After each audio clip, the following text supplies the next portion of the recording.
Okay, so this is what I ended up coming up with. So I tried originally attaching the mesh to the actual bumper itself. That did not work. There are the only lash points are at the top of the bumper. Let's see if I can get a close up of it over here.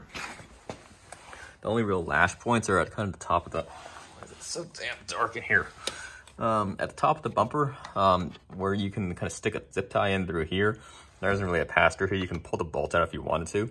The thing is though, like the intercooler wants to kind of touch and interact with this area.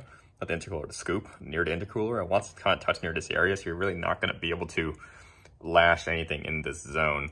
Unless you wanted to maybe lash it to, you don't want to lash it to like the front, it'll stick out, it looks ugly. So I couldn't really do it here.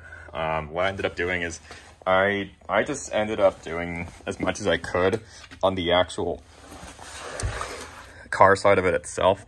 So the bottom turned out really nice because there's just a little truss thing that extends out through here that you can really just kind of tie down to if you nail all your positions right.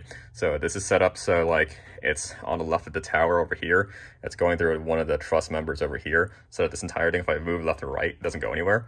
So it's not going to go and rub on the left side, even though it's a really tight fit. So I'm pretty happy with that. So this is pretty secure. I like this. Had to kind of maneuver a little bit to try to dodge the crash. I believe that's a crash sensor. You don't want to screw with that, obviously. So moved it around to try to dodge that area, and I think it's pretty good. I'm okay with that.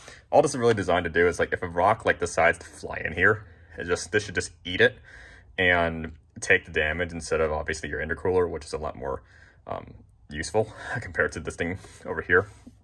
The top, I couldn't do a lot about this because there's not a lot you can really do to constrain it vertically unless you go around the actual crash bar.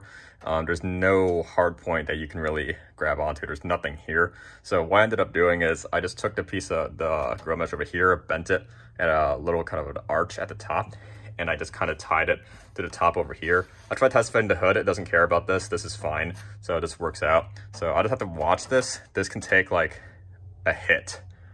That's kind of it. It might donk itself inwards a little bit, but I just have to kind of watch this thing for what it is taking impacts. Again, don't really have a big impact. There are only a little few marks in there, so I don't see too much of an issue. If this takes a massive like smack to the front of it, obviously you'll probably feel that. If it take like a literal like a rock, like a pebble, hopefully you might feel that. So I just have to kind of watch and see how this is doing. If I get itchy about it, maybe I'll think of something else. Maybe get a really long zip tie and run it through here. The front crash bar really just interacts with that foam. So I think if you ran a gigantic zip tie through this, it'd be fine. As just kind of an artificial lash point just to hold this down. So if it gets hit, it doesn't like immediately duck back. This is pretty rigid with this just being supported like this. I'm okay with that. This is just kind of suspended on the top. So not the biggest fan, but that should work. So it looks nice. Put it on. I'll try to get a video of it with it installed, but I'm just kind of taking a vlog as we go along about how we do this. So here you got the top and the bottom to kind of deal with, which is interesting. But that worked well with the Grille Mesh that I bought because I basically cut it in half. This is the top and this is the bottom. It was a perfect fit, so it worked out well. So get the bumper on, take another video on what that looks like.